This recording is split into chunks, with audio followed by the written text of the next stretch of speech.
Today Africa Podcast is a podcast series where we interview African entrepreneurs and professionals and share the stories behind their businesses. In each interview, we ask how they got started, how they grew, and how they run their business today. The stories are inspiring and also provide specific advice and insight into starting a business. By sharing these stories, we want to help others get started. Today's episode, we'll be speaking with Dr. Adekemi. She is the founder of Dentalcare Foundation, a foundation with a vision to ensure that everyone has access to quality oral healthcare here in Nigeria and in Africa. So today, we'll be hearing from her. Dr. Adekemi, welcome. So please tell us a little bit about yourself. I'm a rural dentist. I say myself a rural dentist because I work in the rural community. I'm currently based in Ado Ekiti. So I'm an oral health advocate, which means I am very passionate about everything that has to do with the mouth. And I'm currently the founder and executive director of a non-profit organization called Dentalcare Foundation. It's a non-profit organization that works in rural community to promote oral health equity for children, especially living in these underserved communities. I'm also the author of an oral health storybook called The Girl Who Found a Smile, as I am also passionate about writing. I'm passionate about using arts to promote health in rural communities. So that's a little bit about me. And of course, if I say, let me trace it back to growing up, I grew up in Lagos. I grew up in Agege, Lagos. It wasn't all well and rosy. I grew up with 4 siblings. And even though my parents were in the medical line, my dad being a doctor and my mom being a nurse, we still couldn't afford a lot as a child. And I remember that even as a child, how, we had to decide whose school fees was going to get paid this month to get to school. And this was one of the things that inspired me to the work that I do right now, because I remember even being as little as a child and I had toothache then. I couldn't even see a dentist until I was 21. So I was like, I really wanted to change the lives of kids that grew up the way I grew up. And that's what actually really drove me to the work that I do now. So that's just a little bit about me. What's the story behind founding that Dentalcare Foundation? Why focus on oral health in underserved communities? Why not urban cities? Why underserved communities? Okay. So after I graduated from dental school, because I had my dental school in Ukraine, I moved to Nigeria. So my goal was actually, even though I knew I wanted to work in rural communities, my goal was, okay, probably work in Nigeria for a while, then travel, I'd get some knowledge and maybe get some money and come back to Nigeria. And, but then I was posted to Ekiti State for my NYSC, and I was moved to a rural community called Ikere. And every single day I would go to work and children would come in with issues with their teeth. That's children that have missed schools, their parents bringing them out from schools because they had this severe toothache. And I remember I would strictly charge them or simply charge them 2,000 naira. And the parent would say, no, I'm sorry, I can't afford that. The child away. And almost like a month or so later, they're coming back with the tooth totally destroyed and a child's face looking totally disfigured. And that seemed to be my every single day life for the next 1 year. It was so devastating for me to see that there was so much inequities in these rural communities. People came in, children came in that all they needed was a filling. And my boss would look at me and say, Dr. Kemi, there's nothing we can do about it. We just have to remove the teeth because they can't afford this. And it's not just, and it's just so painful knowing that a child is going to lose a tooth that they can never replace for life just because they can't afford it. And what drove even the passion I had more for the underserved more into me. So I was like, oh, really, I have to do something about this. But I think the fear that everyone has is, okay, if I do something about it, this is money. And so I thought for a while. I was like, no, I think I'll just continue praying about it or see what God can do about this situation. And one day I was talking to my mentor about this and how there's so much children losing their teeth, not being able to even return to school some being bullied because of the shape of their mouth, and there's nothing. And my mentor looked at me and said, if you don't start today, you're never going to start. So it's not about money, it's about capital, and people are your capital. So go at it. And I think that was what motivated me and changed my life forever. So one day I just decided I'm going to start this. This is really what I'm passionate about. I want Okay. to see children's life being changed. And one day I sat down, I said, Right. okay, I'm going to start this. And I started to call families and friends and put together people and say, okay, this is what we want to do. Would you like to be a part of it? And that's how Dentalcare Foundation started. And that's why we actually really work in rural communities, because we believe that most of those people don't have access and they can't afford. So why can't we bring something to them? What are the challenges that you have encountered in advancing oral health equity, and how Yeah. did you overcome them? Okay, I think the number one challenge is the fact that oral health is still silent worldwide. Because especially when it has to do with money, like reaching to the underserved community means that you need money. And you walk up to people and say, I want you to be a part of this organization. And somebody tells you people are dying of AIDS, people have tuberculosis, people have bigger issues. Why should I spend my money on the mouth? Nothing, it has nothing to do, like nobody is dying. Nobody has ever died of a toothache. Are you getting it? So that's one of the limitations, the limitations that people, oral health is still so silent, and people don't they don't value it a lot. So it took a lot of convincing to even get volunteers on board, and it took a lot of convincing to also get grantees and grant makers on board. So it's a major issue. But one of the things that I kept doing is I kept using storytelling to convince people, storytelling to change the mind of people in terms of telling them, see, there's a child that couldn't go to school because they were in severe pain. And that child has been denied the opportunity to either become a doctor, an engineer, or a professor or a teacher someday. So using that heart of storytelling, I just began to, should I say, sip into the hearts of people and began to advocate more on oral health. And that's why I'm very, very passionate about advocacy online. I'm very, very passionate. I'm very loud on advocacy. I'm very loud on speaking about why oral health should not be silent and why the mouth is a portal to the body. For instance, when we're trying to apply for grants and we're trying to tell volunteers that come and be a part of us, there are questions about when there's HIV, there's tuberculosis, there's cancer, there's so much advocacy for things that are making people die around the world. Why should I be a part of a work that is going on around the mouth when the mouth has never killed anybody? The mouth may not have killed people in terms of death, but the mouth has killed potentials, because we see children that are unable to go to school because they have to deal with Okay. long-term pain in their mouth, and sometimes their parents have to take them out of school because they can't deal with that. And eventually, this is Yeah. probably a doctor that is being denied the opportunity to become a doctor someday. Someone being denied the opportunity to become Yeah. an engineer one day. So one of the things that I did personally, and that's before I even joined and got people to join me, and that's why I'm very loud on advocacy online, is to use storytelling and the children I've worked with to share the story that Okay. these lives matter too. Just because it's the mouth does not mean it doesn't contribute to the body. There are many children that are missing schools. There are many parents that are missing work because they have to take their children to the dentist. And this is just a ripple effect, both on the productivity of the nation, productivity of individuals, and the children themselves. So I mostly use storytelling, and I've seen these go a long way in getting grants, because since then we've been able to Okay. get grants. We've been able to get volunteers to also join us, because we realize that it's just that most people are not informed. They think that, and I'm telling you that Okay. an average elite in Nigeria who can even afford to go to a dentist would probably haven't been to a dentist their life, because they think there's nothing wrong with my mouth. And they think like, okay, it's not my mouth, Yeah. it's not headache now. And why should I go and check my teeth? Even when they say a hole in their teeth, they're like, oh, it's just nothing. So there's a lot of misinformation out there, or should I even say lack of information.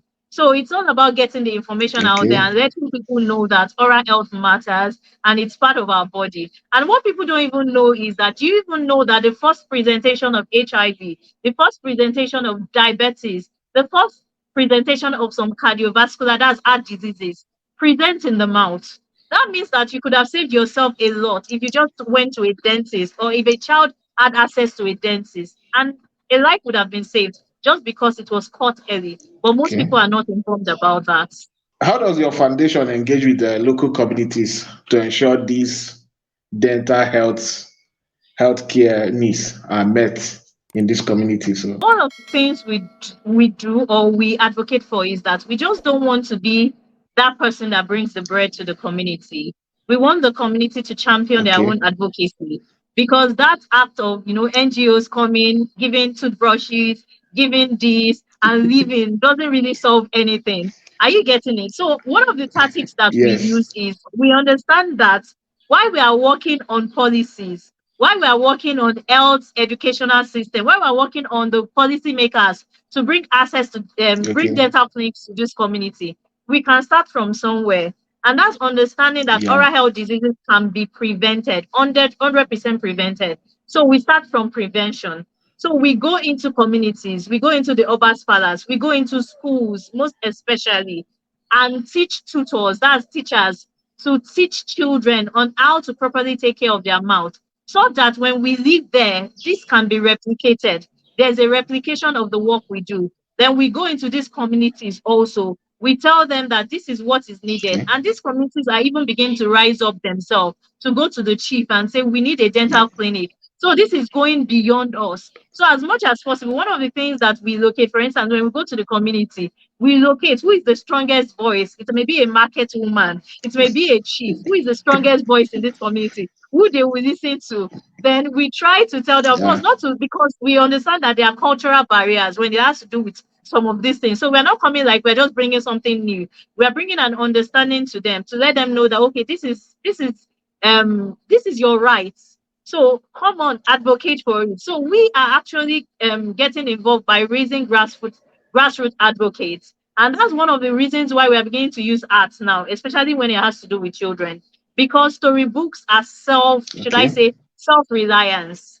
I may not be in 100 communities Yeah. today at once, but a storybook can get to 100 communities at once. A local music, you understand how folk music in your local language, and like I'm assuming maybe you're Igbo or you come from the south or something, you understand the power of I'm music in our from. local language.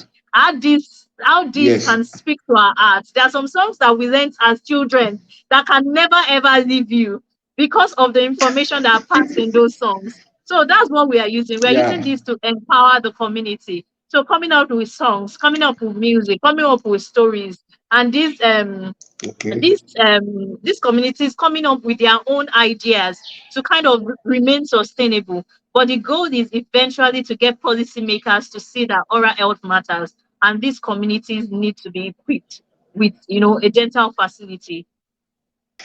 That means you are working with both artists, or you are the one that create the music, that draws the arts. You are the one that does everything.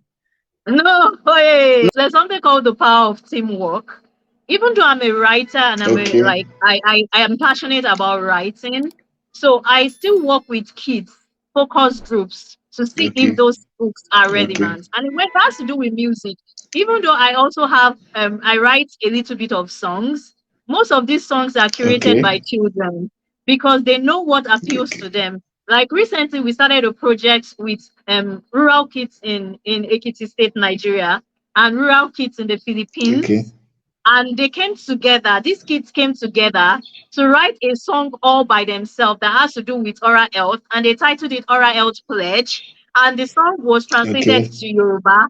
It was translated to Tagalog, which is Filipino language. And this was all done by the children themselves. All we had to do is, work Okay. with a team of engineers to come up with the melodies, to come up with the sound and all. So these things it's not a one man thing. It's more of a community thing. And that's what we are empowering. Like to Okay. say that, see, you can be in Enugu and create a music that resonates with children, and we don't have to be there.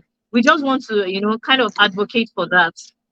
What are some of the key, initiatives or program run by your foundation that is aimed at children, only for children? Okay, so one of the most of the key initiatives is that we have what we call Healthy Mouth, Healthy Kids. So Healthy Mouth, Healthy Kids, and of Okay. course we also have a project called Project Dental Center. So Healthy Mouth, Healthy Kids is a project whereby we go to schools, we do screenings for the children in the schools. We go through like their mouth and see children that need dental care services. We provide those dental care services to them. We also give them oral health care kits, and these oral health care kits consist of a toothbrush, the oral health storybook, oral health workbook, and a toothpaste. So it's about empowering them. So we do this all Okay. year round. So we go to different schools, different communities. Sometimes we even ask people, okay, can you suggest a school that you want us to visit? Can you suggest a place, a community that you Okay. want us to reach out to? So that's what we do in terms of the Healthy Mouth, Healthy Kids. And the Project Dental Center is majorly a project where we do every December, where we bring kids from rural Okay. communities together. It's more like a celebration. So kids come together to celebrate about around Okay. everything arts. So there's drama for kids around the mouth, there's music, then there's a, Okay. a Santa Claus that is giving oral health things to them. So we reach out to kids from Okay. orphanages. It's always a fun time for the kids. So it's just also to get the children to act on their mouth health. So those are projects that we run, and we Okay. recently started a project for kids right now, and it's still very young, which is about 2 months ago, where we started use, and this is majorly for the older kids between the age of 12 and above, where we started to use virtual reality to teach oral health education. So we got this virtual reality headset where, because it is immersive, it's easy for you to remember something, like the angle at which you should brush your teeth when you see it in a virtual reality headset. I don't know if you've experienced that, but for people that have experienced the virtual reality headset, it's very immersive. It stays in your memory. So we are beginning to engage children also with that virtual reality, and also the cross-cultural collaboration between countries that we recently started for kids, because it's much more than the oral health thing. We wanted kids from different countries to come together and learn oral health in different words, different culture, and learn about different culture and make friends around the world. So those are initiatives that Okay. we are coming up with as it pertains to children. As the author of the book titled The Girl Who Found Her Smile, so what do you see Yes. as the role of literature in promoting oral health care? Yeah.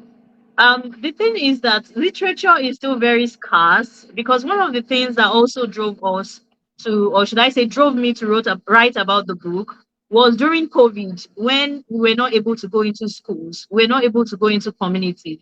But books were not banned, even though people were banned from going to schools and people were banned from going into communities. Children still had access to books.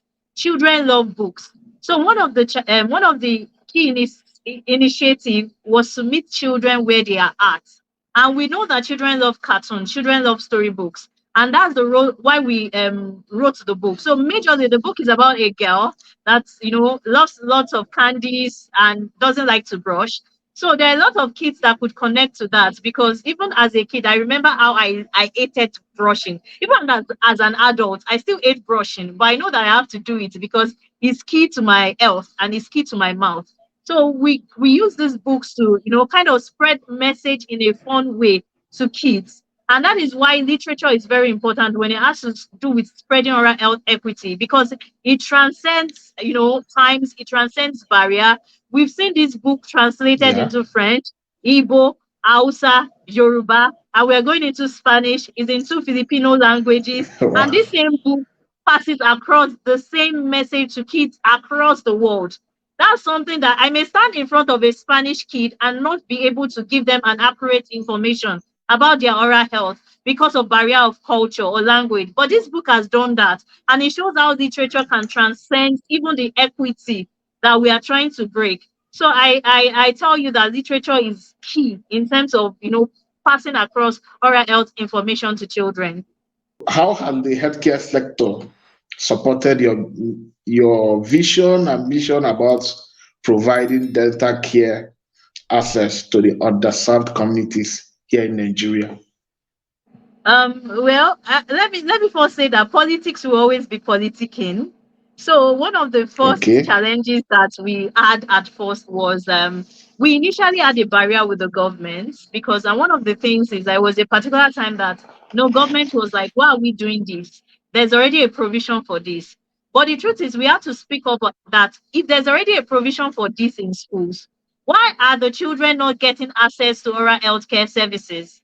And because we were speaking out loud on it, I was writing opinion pieces. It was being posted on international Okay. journal. So I remember like the Ministry of Health calling me and saying, "Oh, why are we doing this?" Okay. At the end of the day, when they saw that we're not going to keep quiet about this, they asked about ways that they Yeah. could partner with us, and that's the good thing. And I think that's one thing Okay. that policymakers must understand that non-profit organizations are not meant to stand alone. We're all supposed to work hand in hand. It's not supposed to be a standalone thing. So I think gradually Yeah. more government facilities are beginning to, should I say, come into light about partnering with oral health, should I say NGOs. But I can still tell you that it's still very low, very, very low. We still have to, of course, one of the good things about working in Ekiti and some of the cities that we've worked in is that we had to partner with the educational board because we are working with children. So we had to get and like just like you have to get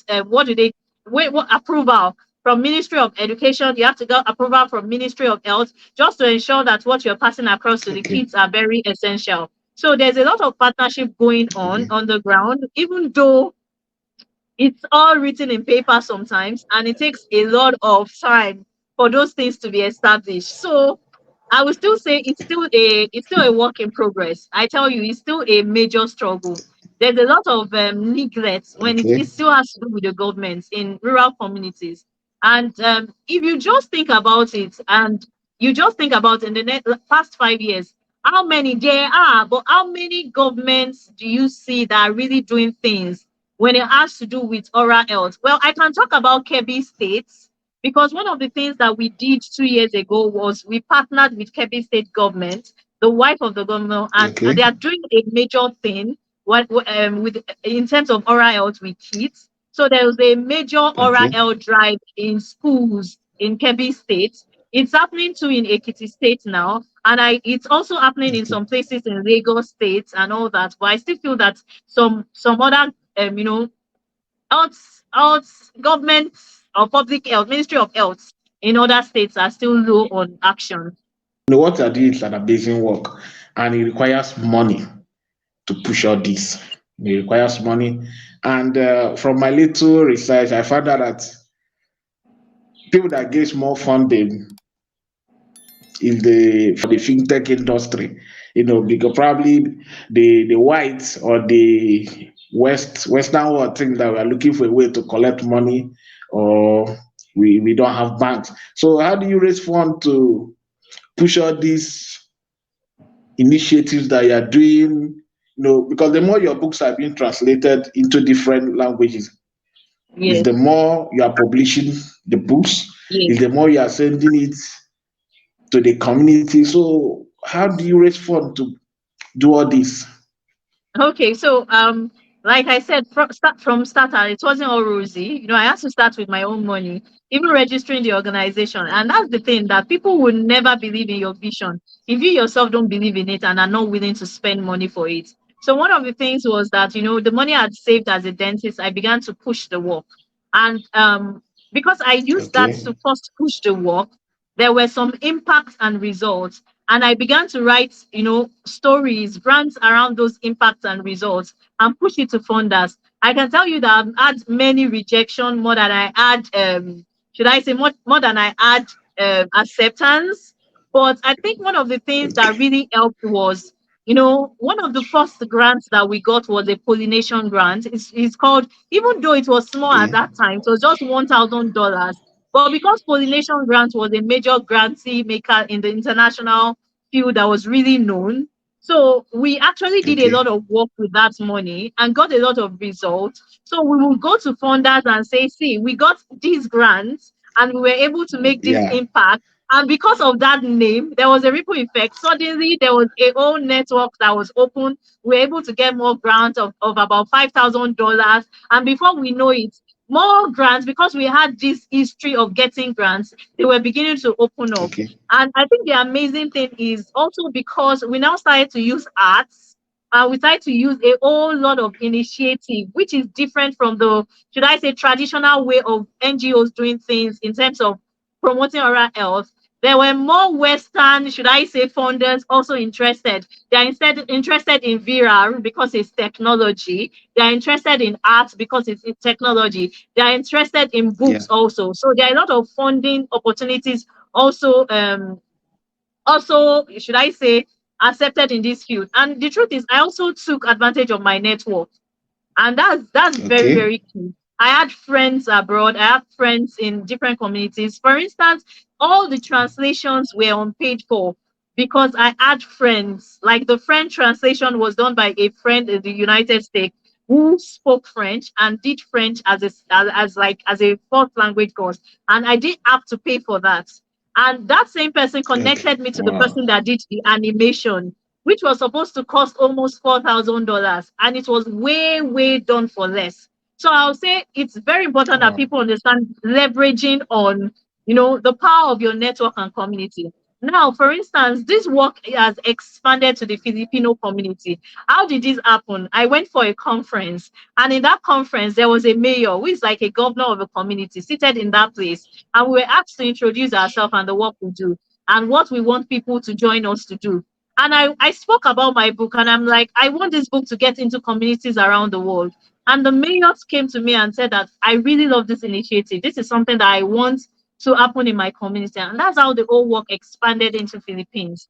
Just by, going Okay. networking. And this whole funding and idea has been Wow. done by them. And I don't have to do much about it. Wow. So it's really power of network. One thing I'm taking out from you today is that I should work more on my network. Absolutely. So all that, what about all that doesn't have good network? Well, okay. You don't start from somewhere. No, no, See, like for instance, now you just connected to me. I know you now. yeah, Knowing you means that you know yeah, some people. You knowing me means I yeah, know some people. So peradventure you want to yeah, write a book and you're saying, oh, Dr. Adekemi, do you know somebody in the publishing sector that can help me work on this? I can go search my network. So it's all about connecting to people. And that's why for me, I take advantage of every single person I meet to see how I can leverage on it. Of course, what I can offer to them also, but also what yeah, they can offer to me. So I don't see anybody. It's yeah. not about the money. It's about the people they can also connect me to. In what ways do you collaborate with schools and community centers to promote oral health education oral health education in these communities? Okay, so majorly in collaboration with schools, we go there for first, we write to them, we meet, we speak to the key Okay, people, the key stakeholders in the school, which are the maybe the principals, the teachers, and we connect with the parents of the school. Then we tell them these are the things that we want to do. And one of the things is they speak to us on, okay, what is the time that is available, the best time for the kids.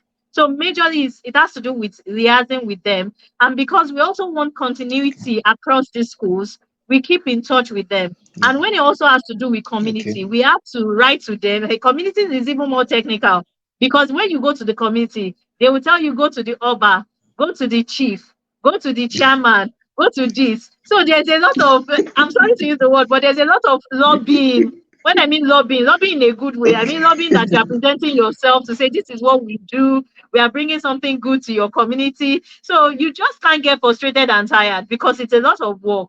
So some Mondays, some Tuesdays, we're going schools back to back. We've had schools that, they gave us the dates. And after going to that school that day, they said they were not ready. Spending so much time, spending so much, but you won't give up. You still go there and you keep yeah, going there. Do you get it? We've even had schools that we brought yeah, things for them, but it's just a lot of bureaucracy in the system. But for instance, some schools were asking why we don't want to sell the book to the children. So they wanted to have the books and sell it to the children. Are you getting it? So there's a lot Ah, of yeah. bureaucracy in this thing. So we just have to go to make sure that we are at the right heart of it and almost, hammering or clamoring for the right thing. So it's all about writing to them, building those connections, and we also do one thing: we help to train their teachers. Is Dental Care Foundation only for children, or it's equally covers for people like me, like adults, elderly ones, or it just for just for children, so that I will know if So I can turn myself to a kid and come and assess your family. So initially, actually, when we started with you know a whole lot of adults and everyone. But one of the challenges of a non-profit working in the field is that when it has to do with oral health and when it has to do with Yeah. our adults, there's a lot of complications that you may not be able to handle in the field. That's because adults, there are some other complicating diseases. There are some things I can't do in the mouth of an adult if the person is diabetic, if the person has an heart issue. I have to work under Okay. maybe a general clinic setting and all that. So there's still a lot of issues around that. And we realized that it was, I don't want to use the word easy, even though we still attend to adults, but we don't tell people Okay. that, hey, say we are for adults. But when we get to Okay. communities and adults come and sit down, we actually go ahead and treat them, seeing that they don't have Okay. any complicated issues like maybe diabetes or something that can be complicated on the field. But we also majorly, want to focus on kids because we want to get, or should I say, use the catch them young approach because we understand that the children today Okay. are the ones that become the adults tomorrow. So when we are able to catch them young and become the adults tomorrow, they can train their own children. So before we know it, the ripple effect of the impact that we're having on children, we see it in generation, it's transgeneration from generation to generation. Okay. So, and I can tell you that you as an adult, you know that it's very hard to convince an adult to change the way they brush now. I was talking to an adult recently. I said that, do you know that you're not supposed to spit out your toothpaste? Hey, the person was like, no, I've been doing that for 40 years of my life. I cannot do that. You mean that I will brush my teeth and leave the toothpaste in my mouth? I cannot do that. No matter how, I cannot do that. And we go to the same schools and we meet children that, they've not actually been spitting out, they've been rinsing out their mouth. And we tell them, do you know you're not supposed to rinse out? You're just supposed to spit out and spit out very well. And children, when they start doing it immediately, even their parents are like, are you sure this thing is true? My child is covering that they should not rinse their mouth. You see, but for an adult, it's very difficult. Even for me, when I went to dental school, the moment I knew that I was not supposed to rinse my mouth, it took me months to adjust. So you can see why Okay. the whole thing is like that. I'm like, I use any toothpaste, or there's a particular toothpaste that you should use in order not to spit out. Okay, so basically, actually, most times because you need fluoride for the strength of your teeth, Yeah. and fluoride is not, Okay. of course, something that should be ingested. But at the same time, you need Okay. fluoride to stay in your teeth or your teeth for a little while for it to work. So if you're because Okay. we also have to be careful because I'm careful not to tell everybody spit out because depending on the nature of your toothbrushes, because of your toothpaste rather, because there are some toothpaste that don't have fluoride and they have another component entirely, and the Okay. manufacturer will write on the body and say it's okay to rinse out. But if you are using the Okay. normal, and let me say the common ones in Nigeria, which have fluoride in it, the thing to do is to brush. After brushing, spit it out very well and leave the rest in your mouth for the fluoride to work. And that fluoride needs to sit in your mouth Okay. at least 15 minutes for it to work and to strengthen your teeth. But the moment you finish brushing and you use Okay. water to, some people even gargle their throats, throw it out, everything, you rinsed everything away. Are you getting it? The only thing that you did was you Yeah. succeeded in cleaning the dirt from your mouth, but the fluoride did not strengthen your teeth. What ways can the Nigeria healthcare sector, improve in order to help, advance this? Let me use the word gospel of oral health in our rural communities, in the urban cities, everywhere. What are the things they need to do now to advance this? Yes, I think number one thing is the power of advocacy, because our government and Ministry of Health is not speaking loud enough on oral health itself. That's number one. Because when we advocate for it and we ask people to go for checkups, then it's easy for us to spread the Okay. message on oral health. But it's not just about that. Okay. Did you know that most national health insurance covers for extraction and extraction only? So it's like telling somebody, hey guy, the only money that we can give is to remove your teeth. When why we need to expand our national health insurance to cover some, should I say, preventive care, some prophylactic care like fillings, Okay. some other things that people need. And in fact, some health insurance don't even cover dental work at all. If you go, people will say, my health insurance does not cover it and I cannot pay for it. So we need to expand, which means government needs to push more money into oral health care. And see, Nigeria has an oral health policy that covers all this. But you know, the challenge with policies is that it's not enacted. These policies are not put in action. So these policies are just there on paper. It's a major thing. We want our Ministry of Health to majorly take action on these policies. Another major issue is that we have shortage of dentists. Shortage of dentists. We have one dentist to almost 100,000 people. That's the population, because we have almost, like in Nigeria currently, only 4,000 dentists. In the states that I'm located, there are just roughly 15 dentists, 788,000 people. Please tell me, 15 out of those dentists, 15 of those dentists, almost 12 of them are located in the capital city. Oh, most of these rural communities they don't even have a dentist. And I understand, because also the cost of going to a dental school, the years that people spend in dental school, the brain drain, people are beginning to move out of Nigeria. Even dentists are beginning to move out of Nigeria. So I think it's best if government creates a work, a work satisfaction also for dentists. But also, if we can raise more people to study dentistry, we need to raise more grassroots people to study dentistry, people that will return to their community and say that, oh, this community has done a lot for me. I'm going to come back to serve this community as a dentist. I know it's a lot of work. I know it's not something that Okay. will happen in a day. It's not something that will happen in maybe a year. But it's something we can start one community at a time. And it starts with advocacy. We've gone to communities and somebody looked at me and Okay. said, I didn't even know that there's a dental doctor for mouths. They didn't even know that there's something called dentistry at all. They didn't know that there's something called a doctor for mouths. Are you getting it? It shows how there's still lack of all this Yeah. information in these communities. And while we are waiting for dentists to rise up, there's something that we have: community extension workers. We have health workers almost in every rural communities. And there's something called, Yeah. task sharing. Task sharing means that there are some part of dentistry that, for instance, how we are teaching teachers to educate children in school when a dentist is not present. You can educate, maybe, like, Okay. sometimes there are communities that you find these women that that take delivery of children. Can you equip them with a little Yeah. bit of oral health knowledge where they can pass that to the mothers that have given birth to those children, or they can pass this across to the, just to the communities, even on a, should I say, on a smaller niche? So I do believe we can start from somewhere. If you can start from building a Okay. dental clinic, you can equip people with knowledge to create this prevention, or to carry out these prevention messages in these communities. And we need more of that from the government. What future plans or projects are you excited about Dental Care Foundation doing? What are the future plans or projects that you people are planning to do? Okay, I think the one I'm most excited about is we recently got accepted to get um the storybook in virtual reality, which is the first of its kind, not in Nigeria, but in the Okay. whole of even Meta Quest. There is no oral health Wow. game.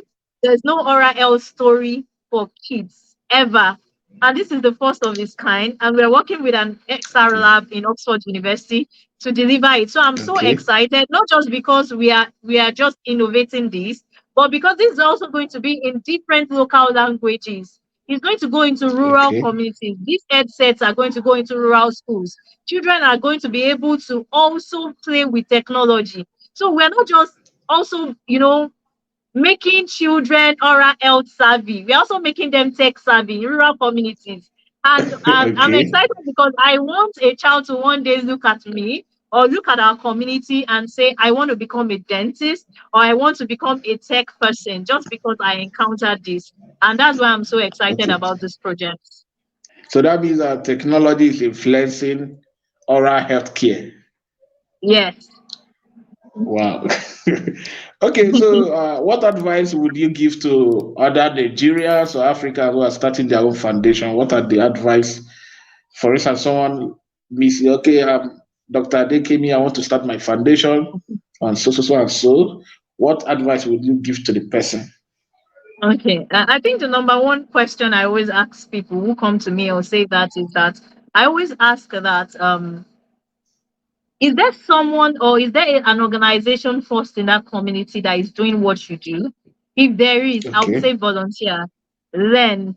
And this is, I think this is one of the things I learned from my Igbo friend. And he said something okay. to me that said that, I know there's this training, like training way that Igbo people learn things, where you go and work in a place for a while and Eba you stay boy. for a while. Yes, and it's key. People don't understand how, see, this thing is a game changer because it changes, Okay. you experience things before you get there. There are a lot of things that Yeah. will shock you in this non-profit world field. So it's better that you go and volunteer if you can volunteer. Get someone to mentor you. It's not first about just jumping Okay. out to start. Get a mentor. Okay. Volunteer yourself. Learn how things are done. Learn about the challenges that you're going to face. Learn about what is the edge I'm going to bring into this field. Then you can begin to, secondly, Okay. like I said, leverage on your network, because at first money is not going to come from anywhere. Nobody is going to give you 100,000 grants for something that's for just an idea at first, especially when it's not a tech idea, like you said. So it's very important that you must be willing to spend your money and spend relationships around you. So when you get at Yeah. it, keep saying it. Believe in yourself. Keep talking about those initiatives. Keep talking about it. Use the power of storytelling to talk about the work. Impact. Document your impact as much as possible. Okay. But start. Don't, if you sit down, you will never do anything. But start from somewhere. And that's what I would say. Today Africa Podcast is a podcast series where we interview African entrepreneurs and professionals and share the stories behind their businesses. In each interview, we ask how they got started, how they grew, and how they run their business today. The stories are inspiring and also provide specific advice and insight into starting a business. By sharing these stories, we want to help others get started.